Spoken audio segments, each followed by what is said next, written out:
Well, welcome everybody to another edition of the Omaha Bar Association Bar Talk Virtual Chat. Dave Sommers here with Joe Bradley of Bradley Law. You know him as a regular. Hello, Joe. Hello, Dave. And we are both going to have some questions for John Hascall, or should I say JP Hascall, as his name is in his author title. For his new book, and I have it here, fresh off the presses, Rise of Level 1, Rise of Gamer. Oh wait, this is my Kindle because that's actually how I'm reading it. John, welcome. Thanks for coming on the podcast or virtual cast. Thanks, Dave. Thanks for having me. So, all right, we're gonna dive right in. You gotta give us just a thumbnail sketch of what this book is. This amazing book retails for $3.99 on Kindle. Paperback, I believe, is $18 or $19. Yep, that's correct. So the book itself, I kind of incorporated a bunch of my childhood, loving playing video games, especially the Nintendo Entertainment System and Atari before that. And I just came up with a storyline in my head, and I just went with it. It's a great book for, I'd say, young kids that are into gaming, because it kind of brings a little bit of that gaming theory into play, but it also is a great book for adults in our age, individuals that played Atari and Nintendo. Kind of takes you back to a time where you're all warm and fuzzy inside, sitting inside in the air condition playing, Super Mario Brothers, those types of games. So it's a pretty good story, and it's about a competition, kind of I'd say an illegal competition, but most people don't know about it. And definitely the players don't know about it. But in order to even get to the competition, you got to solve a bunch of riddles and clues. And even when you get to the tournament itself, there's some other twists and turns in there that I think the readers will like. Now, John, I'm getting some shades of the wizard here. Am I feeling? So there is some shades of the wizard in some regards, but this is I would say, the wizard on steroids, because there's the blurb for the back of the book right there. Yeah. So the wizard is a on par competition. Everyone goes to Universal Studios in California and they're in this legit Nintendo thing. This is for all those Nintendo players that were not allowed to play in that tournament because they either had specific Nintendo knowledge, or they contributed, or they were part of the Nintendo family. So this kind of turns. The wizard meets Bloodsport Kumite sort of deal here.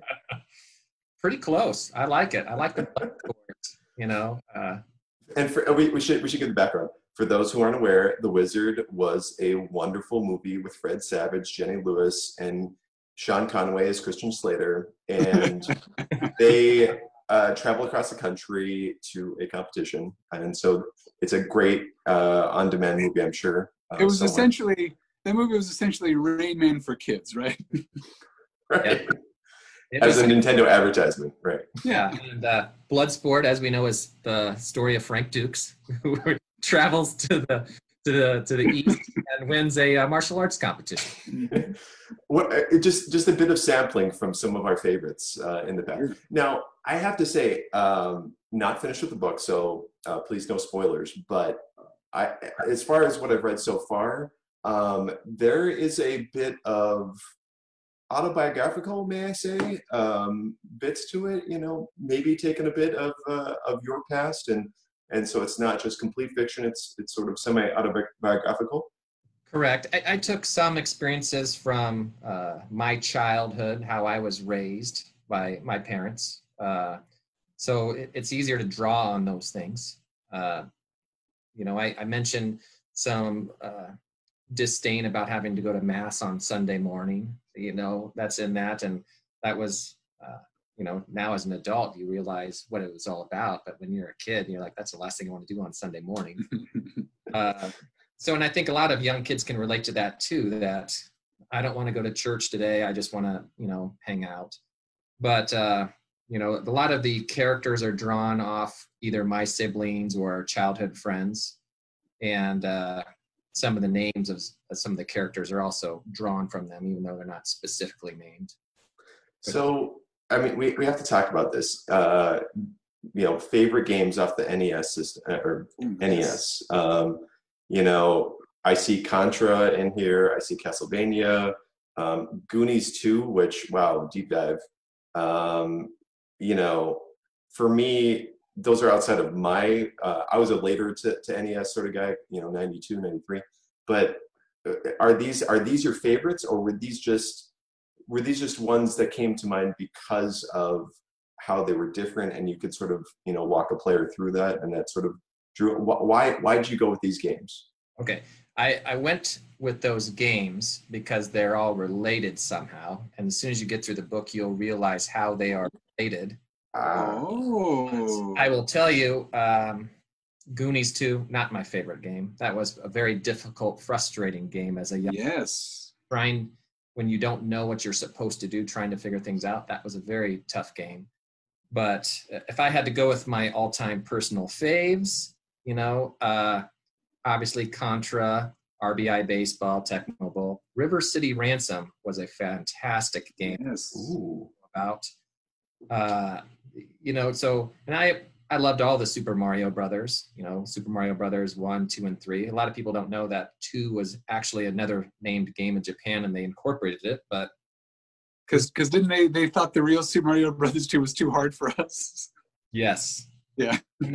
And there were also different character names in that in the Japanese version. So all of a sudden they modified the appearances of the characters, keep the same traits, and then all of a sudden now we have Princess and Toadstool and Luigi in Super Mario Brothers 2. So it's pretty interesting. So I feel like there may be a factual, just like a dictionary version coming up where you're entertaining by giving out all these random deep dive facts on Nintendo. Yeah, I did a lot of research. Now John, to make authentic. John, from getting this idea to actually having the motivation to sit down and put it on the page, walk us through what that looked like. Well, I have to start with, obviously you guys have read Ready Player One. Oh, yes. Okay, that has been one of my top books that I've read in the last 5 years. So good.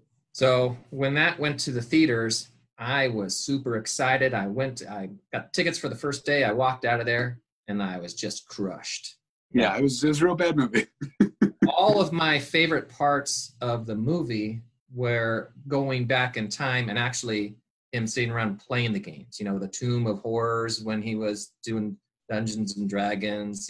He's playing Zork when he plays Pac-Man and wins the arcade, the free life token. So a bunch of that stuff was left out. And I was just disappointed. I'm like, man, I can't believe they lost the integrity of that book. I mean, I like the movie, don't get me wrong, but it took me about a year to really like the movie for what it was, a movie, and not compare it to the book. But so that's classic Spielberg Hatchet Job, right? That's exactly right. So that was my motivation for actually writing the book. I said, I'm going to write a book, and I'm not going to lose the integrity of the brand. And so I started writing one day, came up with an idea. I had pretty much a complete draft done in about 3 months, just working on the weekends or evenings. And then it's probably taken me over a year to actually get it published. I had it edited one time by an editor out of Texas who did a very good job. And really, she helped me say, you need to develop these characters more. You need to explain this because you have them in your head, but we don't know who they are yet. And that took me a while to learn to write and be more descriptive about who these people were and what's going through their head. So, and then eventually I met up with Concierge Marketing here in Omaha, and they're a small shop that helps, they hire the copyright editors, illustrators, book cover artists, and you kind of approve who they pick. And, you know, before you know it, they finally got me a actual copy that looks good, and looks professional, and I'm pretty proud of the product. Very cool. Well, I have to ask. I mean, did you always see yourself, when you were growing up and into adulthood, were you just, life goals, write a book about video games? Was that on the list? You're like, I am going to play these video games for hundreds of thousands of hours, and you know what? It's going to come to some good because I'm going to write that book about this. It's gonna all be research. I would say that would have interfered with my plans on being a professional baseball player. As most of us young men start out boys playing t-ball, had in our mind, watching our heroes, Ozzie Smith and Lou Brock play on, so it's like we wanted to make sure that I wanted to do everything I could to be a Major League Baseball player. The gaming was just when you were exhausted from 100-degree temperature playing outside, come into the air condition, grab a soda, and then just dial down. Well, a good thing to have in Nebraska, which has either too hot or too cold weather a solid 10 months out of the year. While I have you both here, I have to ask about classic NES, and Atari. Let's put them together as the originals, and then everything since then. I'll pile everything since then together. Super Nintendo, Sega, maybe that's one gen, PlayStation 1, and then it gets crazy after that. What are your guys' thoughts on how the developments happened and maybe the special nature of those 8-bit games going back? If you start with the Atari, the 2600, which was the most popular console for when I was, I think, close to 3 or 4 when it was that we were able to get one at our house. It was such a game changer because before that it was just arcade games, pinball games, and really crappy, not even like pixelated arcade games. So if you could get something at home, it was tremendous. So at that age, you didn't realize how bad the graphics were, but the games were fun. I remember playing Miss Pac-Man, Pitfall, Q*bert, Defender, all these random Atari games that you could get a hold of. And I really enjoyed it. But Atari died off for a long time. And then it wasn't until, the Famicom, the Nintendo from Japan came over and changed everything. It just seemed like overnight. One of my neighbors had the Super Mario Brothers Duck Hunt combo disc, and we played that for hours. And the technology was incredible. So it's amazing how much the technology has come since. These systems now, you have all the advanced Xbox and PlayStation systems. It almost looks like you're watching a movie. I mean, the quality is good. And I agree with John. I think for me, really, our first was a ColecoVision, if that tells you, with like the little knob and the buttons. Yeah. And I played the heck out of that. But then, once the NES came along, if you look at the quality of the games, even between the first Super Mario Brothers and the third Super Mario Brothers, like, you will not, like, that disparate look in quality shows just what these developers were doing with this, what we now know is a pretty limited palette, and they just made it look gorgeous, and they made it seamless, and, because now with the new systems, they're fantastic, but a game in year 1 of Xbox One looks very similar to a game in year 5 of Xbox One, whereas these guys were making, just quantum leaps in terms of quality, and we owe them quite a debt of gratitude. Yeah, go ahead. I was gonna say, it's going from 8-bit from Nintendo, then going to the Super Nintendo, where you basically double the bit and the game complexity and the ability to save the games, and it was incredible. And then the jump to the Nintendo 64 was amazing. I think most of all the gaming systems have tried to different things. The cartridges worked the best because there was no loading time. So when you went to the PlayStation and you had to actually put in CD-ROMs in there, it was always, please wait, please wait, please wait. And then now everything is going really to online. Everything you download and put on just your memory to save that save time. But it's pretty incredible. And I guess, when we're talking about, people are asking the question, why the hell are these guys so passionate about such a crappy game console when there's all these better ones now? But I mean, you're talking about going from video game arcades. You have a limited amount of money you can spend. You're not going to be able to play all that, all the games all the time. And then you go to at home, where you can play it as many times as you want. You can, play it until you beat it, and you can play as long as you want. I mean, that was sort of liberating in some respects to have that change. And that was such a big thing, that we could game as much as we wanted to, and choose which game and everything like that. To me, it was every bit as much of a sea change of, home video cassettes, right? Like, it's to go from a gamer who you could only do it outside of your home to actually be able to do it inside your home. I mean, it's for nerds of today, I can't tell you what a wonderful, wonderful development that was. I have to say, again, only about 30% through, but John, you really lay out the food choices of my youth. There seems to be a gastrointestinal sort of landscape out there of Hot Pockets and Tostino's Pizza, but then obviously pairing your wines with your fine dining. I'm very impressed with the food culture in this book. I don't know if it's listed in Kindle, Amazon, as a food book, but I have to say, so far it's been spot on. I don't know where that passion comes from, but that's also kind of a deeper layer of the book.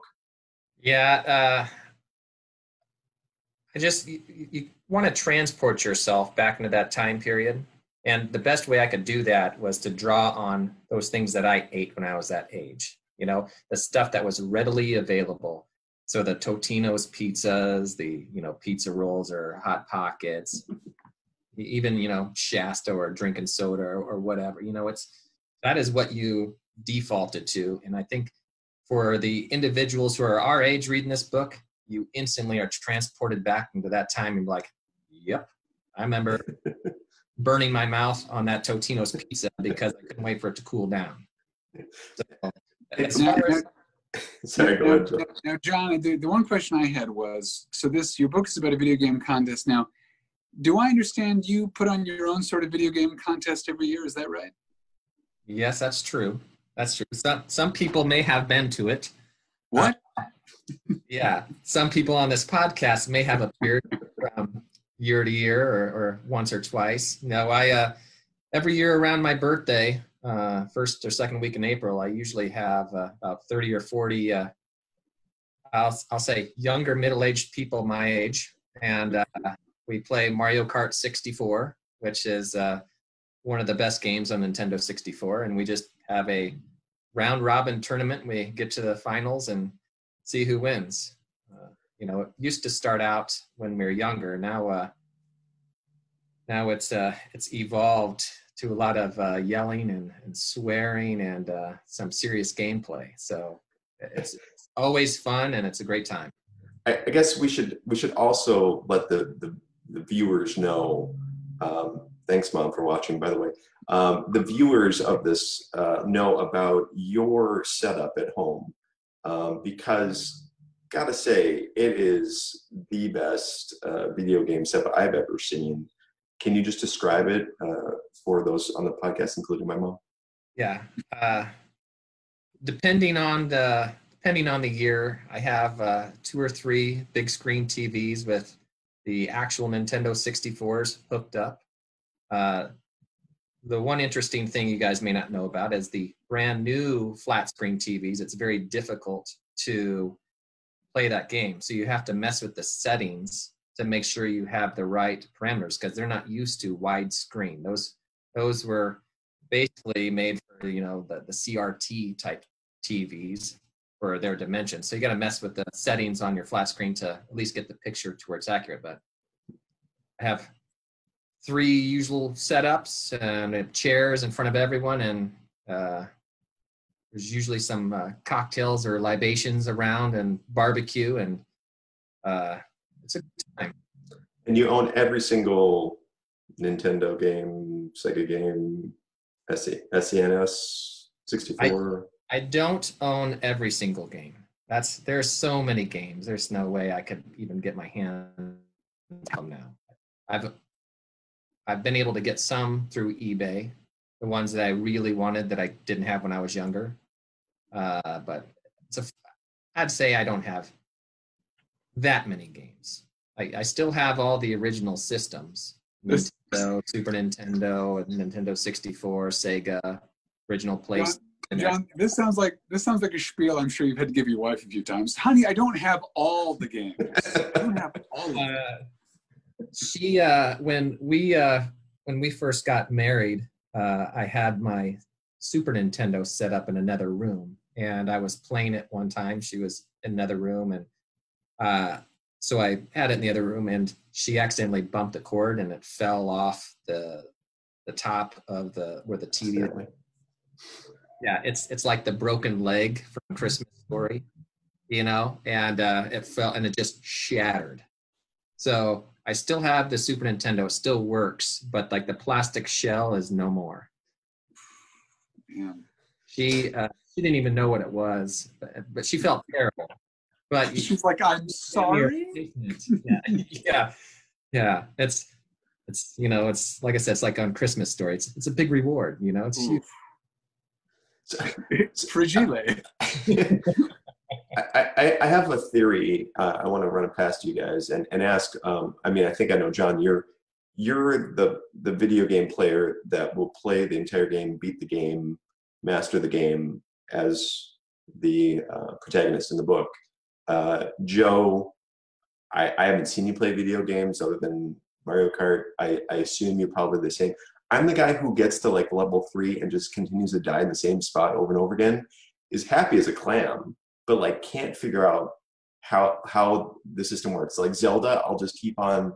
I can't figure out how to understand the map. There's some sort of what you're saying to me is you had too many friends in the 90s, and that's your fault. I was invited over to people's houses to watch them play video games, not to play the video games myself, but to watch, because I would kill the character off, the player off. I don't know, loved it, but really just bad instincts. And I don't know. To me, it seems like there are the gamers, and then there are the posers. So well, you were too busy being a statewide tennis star, so I don't know about that, Dave. Yeah, I would say that, I'm one of those guys that'll play the game to the end. When Nintendo 64 came out, they had Mario 64, and you had to get all the stars. There's 200 of them, and I didn't quit till I got them all. Same thing with the new, like the Nintendo Switch. There's like 1,000 moons. I played that game probably for a month until I got them all. Wow. Well, and now I see on the Switch, there's actually like a tracker on how many hours you spent, which I don't know who's the dumb person that put that in. Don't show my wife that. Well, I do some online gaming. The Settlers of Catan game I play, there's a version through Steam, so I'll play with my friends, and every week it'll give me here's how many hours you've been playing, and I'm like, this is a microaggression, and I wish you would not do that to me. Don't tell me how many hours it's been. Yeah, it's definitely fun. Once I beat the game, then I set it down and I take a break. I think, like I said, when you have 4 kids, you can't really be a good father or parent when you're just playing video games. Although my son Keaton, he loves playing the Zelda on the Switch, and then my youngest, John David, he's 4. He just sits there and watches him.